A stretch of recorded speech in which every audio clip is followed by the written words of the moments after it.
Good evening, everyone. So this is Vikas Kalia. So today we are going to talk about the upcoming notification given by Punjab National Bank about the specialist officers. So काफी मेरे को बच्चों के DMs आ रहे थे कि sir हमें इस बारे में बताएं, थोड़ा सा गाइड करें. तो आगे हम आपके लिए एक न्यू वीडियो लेके, तो इसमें हम कुछ नहीं, स्टार्टिंग में आपको बताएंगे कि what is the industry officer, how to prepare for this examinations and what is the benefit to get selected as a credit officer और as a industry officer in this Punjab National Bank. So आपको मैं बताऊँ, सबसे पहले मैं आपको अपना एक ब्रीफ छोटा सा इंट्रोडक्शन देना चाहूँगा.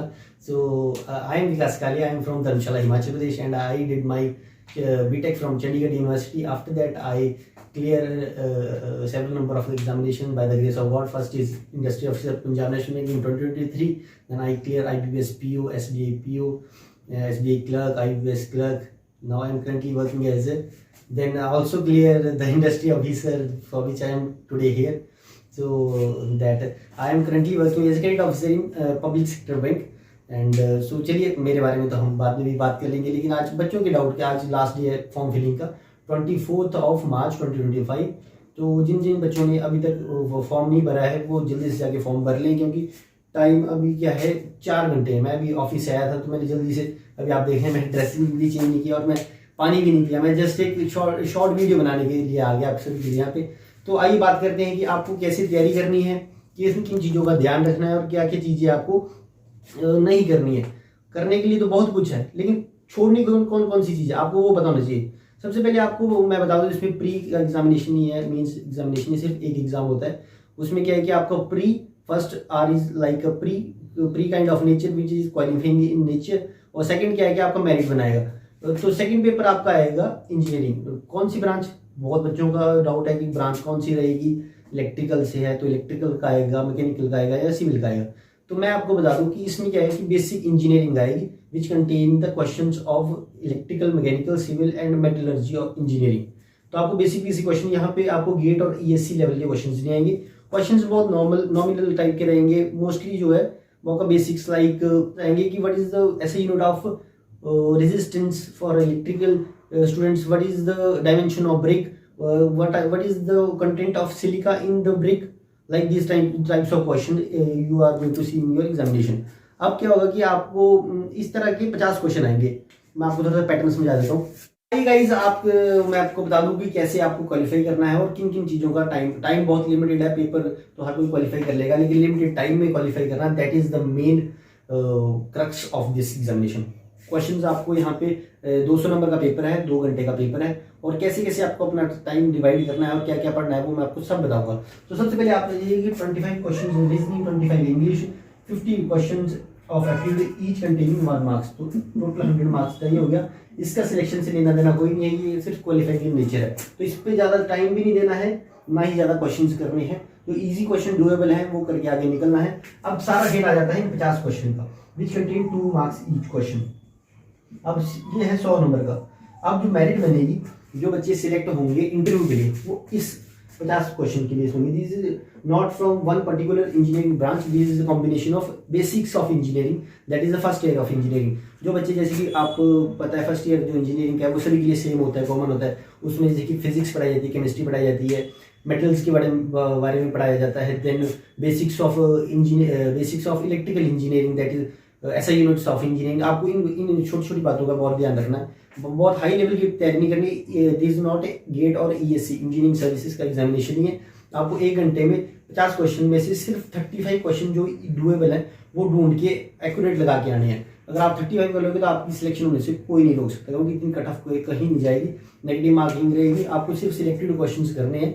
लास्ट टाइम भी मैं आपको बताऊंगा कि कट ऑफ को जब आपको पता लगेगा कि इतनी कम कट ऑफ थी, बच्चे क्यों नहीं क्वालिफाई कर पाएंगे. तो स्ट्रेटेजी, बच्चों को, जो सिलेक्टेड बच्चे हैं जो अनसिलेक्टेड बच्चे हैं, उनमें एक ही चीज़ का फर्क होता है, वो प्रैक्टिस. तो चलो एक one of the core element है ये, लेकिन जो आपकी mentality, how to solve the paper, कैसे करना है, क्या करना है क्या नहीं करना है, और स्ट्रेटेजी. तो अब आइए, मैंने आपको जैसे कि बता दी, जो ये 50 क्वेश्चन है आपको आज से ही, अब आई थिंक 25 to 30 डेज के अंदर आपका पेपर हो जाएगा. तो जो ये है ये हर एक बच्चा कर लेगा. बहुत नॉर्मल से क्वेश्चन होते हैं, बहुत हल्का क्वेश्चन होते हैं. जिन बच्चों ने ऑलरेडी बैंकिंग के एग्जामिनेशन जो प्री मेंस दे रखे हैं उनके लिए लाइक पीस ऑफ केक बच्चे यूँ निकाल देंगे, है ना. तो अब गेम क्या है, गेम ये यहाँ 50 क्वेश्चन की है. बेसिक्स ऑफ इंजीनियरिंग में आपको कोई हाई लेवल की चीज़ पढ़नी है। जो बच्चा हाई लेवल पे गया वो मतलब कि वो इस पेपर के लिए तैयारी नहीं कर रहा।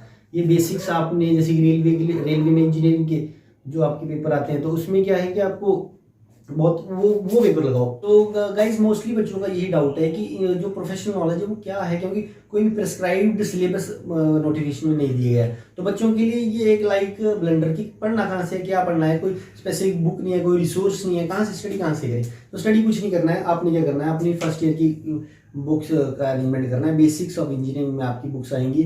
फर्स्ट ऑफ ऑल फिजिक्स की उठा लेनी है जो फर्स्ट ईयर में है, नॉट हायर कोई एमएससी की बुक नहीं उठानी है, जो इंजीनियरिंग में फर्स्ट ईयर में पढ़ाई जाती है। Welding, types of welding, then your Archimedes principle, Pascal law पढ़ना है।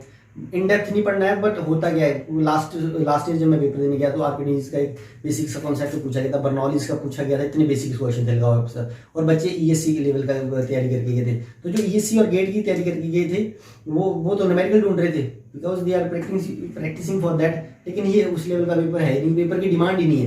पेपर में क्या है कि आपको बेसिक्स पूछना है ना। क्योंकि जिस बच्चे ने सिविल पढ़ी है उसने इलेक्ट्रिकल नहीं पढ़ी, जिसने इलेक्ट्रिकल पढ़ी उसने मैकेनिकल नहीं पढ़ी। लेकिन this is a combination of all. Bank को क्या चाहिए, बैंक को ऐसा बनना चाहिए जो जिसकी होलिस्टिकल अप्रोच हो, जो कि बैंक को एक वाइबल एसेट क्रिएट करके दे। आप क्या हो एक बैंक के लिए एसेट हो जब आप सिलेक्ट हो जाओगे।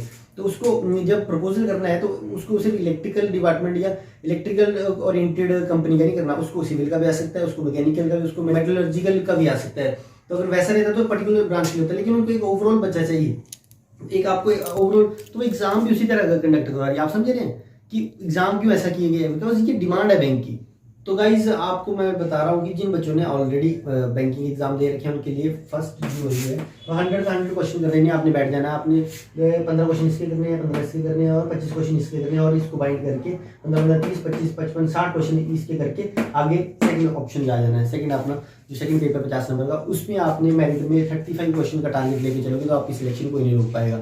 अब बाकी आप बच्चे सोच रहे हैं इंटरव्यू में क्या होगा क्या नहीं होगा, वो बात की बात है। पहले आप इंटरव्यू पे पहुंचने से पहले आपको ये जो है रिटन क्वालिफाई करना पड़ेगा। तो रिटन की तरफ ज़्यादा से ज़्यादा कार्यरत हो जाइए। एक अपना माइंडसेट बना लीजिए कि आपको क्लियर करना ही करना है, क्योंकि आज की डेट में जॉब मिलना बहुत मुश्किल है। अगर आप चाहते हैं तो आज से ही अपने दोस्तों को भूल जाओ, रिश्तेदारों को भूल जाओ, अपनी किताब को अपना दोस्त बना लो, ठीक है। तो ज़्यादा ना बोलते हुए कुछ ज़्यादा लेक्चर हो गया।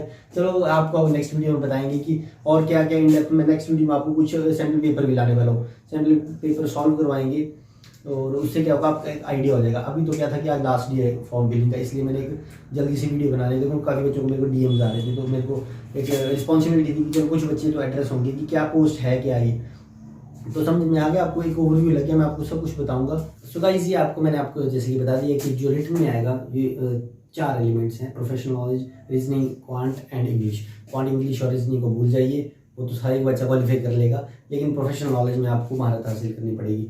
अब जाते जाते मैं इतना ही बोलूँगा कि जब भी आप पढ़ें या हताश हो जाएं तो अपने माता पिता के बारे में जरूर सोचिए, है ना। उनकी उम्मीदें आपके साथ हैं। कोई बच्चा बोल रहा है कि मेरा नहीं हो पा रहा, मैं भी पहले पेपर देता था, मेरा भी नहीं होता था, है ना। तो एक सीरियस नोट पे आपने पढ़ाई जो रीस्टार्ट करना है। जो बच्चे नहीं कर रहे, वो अप नहीं कर पा रहे, उनको एक पॉजिटिव एटीट्यूड के साथ दोबारा से तैयारी स्टार्ट करनी पड़ेगी। अगर आप अभी आप मेरे को देख रहे हैं स्क्रीन पे, एक टाइम था मैं भी लोगों को ऐसे ही देखता था, आज मैं स्क्रीन पे इस तरफ हूँ, ठीक है। तो ये वहाँ से यहाँ आने का सफर इतना ईजी नहीं है। पहले आपको कुछ करना पड़ेगा, खुद को प्रूव करिए, ठीक है। प्रूव कैसे, दिन रात एक कर लीजिए।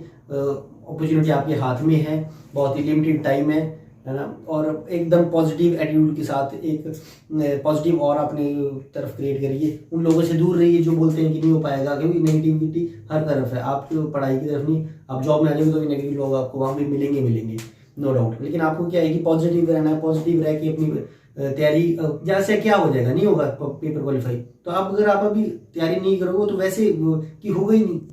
तो आपको क्या है कि वो अप्रोच तो चलो वो तो एक है ही है, उसको ऐसे सोचो कि ज़्यादा से ज़्यादा जो वर्स्ट कंडीशन है, ready for the worst and hope for the best. या इंग्लिश कोट है कि आपने हमेशा अच्छे की तैयारी करनी है और जो सबसे खराब सिचुएशन है उसके लिए तैयार रहना है। तो तैयार तो चलो क्या रहना है, आप तैयारी करिए और होप लाइक द वीडियो। सो आज के लिए इतना ही, ज़्यादा टाइम नहीं लेती आपका। सो अपनी तैयारी में जुट जाइए जोर शोर से। So this is Vikas Kaliya signing off, take care.